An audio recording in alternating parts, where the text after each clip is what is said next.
Welcome back to Studio 5. A popular Bible verse admonishes us to rejoice with those who rejoice and to mourn with those who mourn. But it's the second half of that verse that can be a little tricky, to extend the right words and the right comfort to a loved one who has experienced loss. This topic hits home with one of our own this week. Studio 5 contributor Dr. Matt Townsend is joining me. There was a tough goodbye in your family. It was a hard week. This week. It's been tough. Greatest single relationship expert I know passed away today. My mother-in-law. Your mom-in-law. Marilee Tanner Priest. Seriously, the queen of relationships. Which I think is such a touching tribute. You mentioned that on Facebook, that she really taught you a lot about relationships. By far, the #1 most graceful, skilled, beautiful relator I've ever met. What did we love also about Marilee? She was the mother of my wife, of course, but I love that. She just cared. She served beyond anybody. She had people she would keep serving for 10 years. She'd serve and serve people that were shut in, but she also would laugh, and she cared, and she'd touch, and she'd empathize. She was a nurse. She was beautiful, and she's the closer. She closed me on marrying my wife because I loved my wife. She was amazing, hot. Then my mother-in-law just was like, perfect. And I thought, if my wife could be like that, oh my word. And Marty has a lot of Marilee in her. Yeah. Well, we're so sorry for your loss. One of the reasons we love you, though, is you take those life experiences and you use them as a teaching tool for the rest of us. And you say you've learned a lot this week. Holy cow. It's weird because I'm not usually the grown-up. Like, now I'm a grown-up where people are dying that matter to me. And so I wanted to figure out some ways that I could help people learn from what I'm learning. And I'm learning a ton, because some people are really good at mourning with those that mourn. And some of us aren't very good. It's hard. It's way hard. It's hard to know what to do. It's hard to know what to say. And sometimes I find that you think in your head, if I'm really close to that person, it will make it easier. And that's not necessarily the case. Sometimes if you're closest to people, you stumble even more. Because you don't want to intrude. You don't. And a lot of times I call it, your mind gets in the way. Your head gets in the way. So one of the rules I've learned from everybody helping us over the last week is lead with your heart, not your mind, not your head. Logic doesn't always make sense in a time of grief or when something that's practical, something that makes sense. Like we had a big debate about whether we should stay overnight with her when we thought she was on the edge. And a lot of people said, yeah, we want to stay overnight. And others like, she's fine, she'll be fine. But here's the deal. Somebody, a friend of hers, was prompted to show up, kind of unknown to many or most, and she showed up and happened to be there for the 10 or 15 minutes while my mother-in-law was passing. And she held her, and she was there to just kind of get her through. And that someone was following their heart. Practical, it wasn't. But prompting, it was, and right, it was. So sometimes when we do this because we don't know what to do, you may not know what to do because your mind's saying, I don't want to be a problem, but your heart is saying, do something.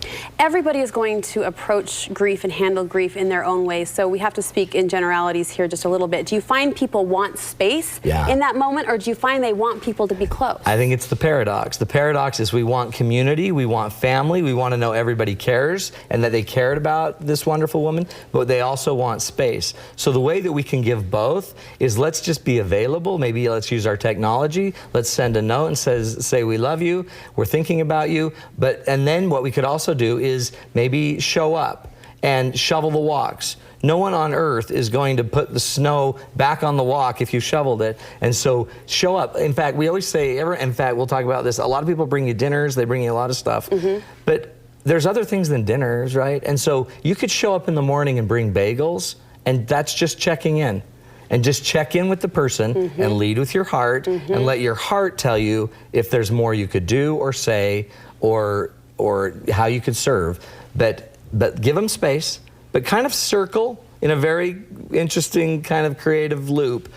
Make a round, drive by. If you see them, stop, send them a note, encourage them, get away.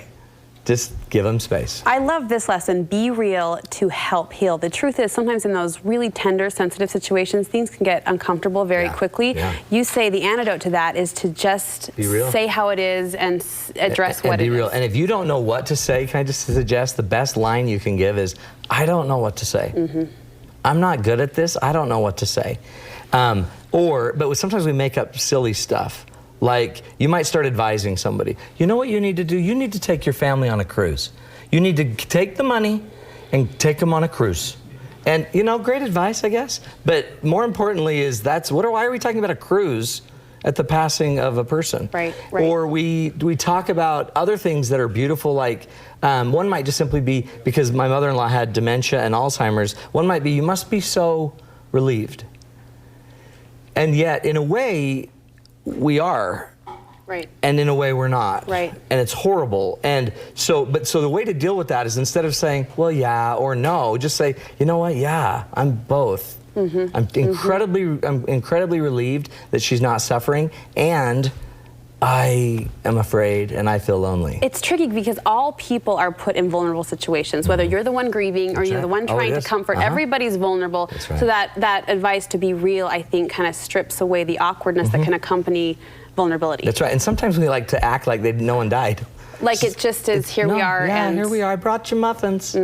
But sometimes you can just say, I didn't know what else to do, so I put my love into a muffin. Here you go.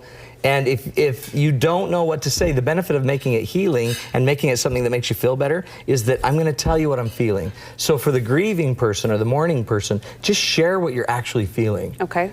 And even if you don't know where it's going to go, and even if you don't think they're going to know what to say, just like, it's the most amazing thing. I've never felt so lonely. Or it's interesting that when she passed, you could actually feel a difference in the world. So addressing those feelings and those emotions. And then get them out. And then if somebody shares those with you, just try to do what you can to invite them to share more. Wow, tell me about that. I've never experienced that. Because if we can get more out, then it's going to come out and we can start to heal. You touched on this a little bit, but if you aren't in the immediate close circle, there's that helpless feeling, what can I do? You say, do not wait to be asked to help, just jump in. That's right. Everyone, and we all say it because we seriously mean it. If there's anything I can do, let me know. It's sincere. Oh, it's totally sincere. But my wife, Marty, even told me, I don't know what to tell you to do, but I got a million things, but I'm not going to have you do any of them. But instead, we just came home one day and a friend said, we're going to be there in 3 minutes with dinner. And they brought an incredible meal. That's happened 10 times. One incredible friend just brought a necklace or a bracelet with all it was a little bracelet charm with a charm with the date. And it was, and I think it said mom. And it was perfect. And she followed her heart. Just jump and she showed up. So don't wait to be asked. And you can say if you need anything, but instead start noticing, start watching, start paying attention. And whatever you see, like if you see that, oh, with this, I know her son's got to go to football or basketball, so I'm just going to call to see if I can just pick him up and take him. Do it. Don't ask. Good advice, Matt. Good advice. And you know what? We don't even have to know her to know what an amazing woman she was, knowing Marty, knowing you. Thank you. Thanks so much. We'll be right back.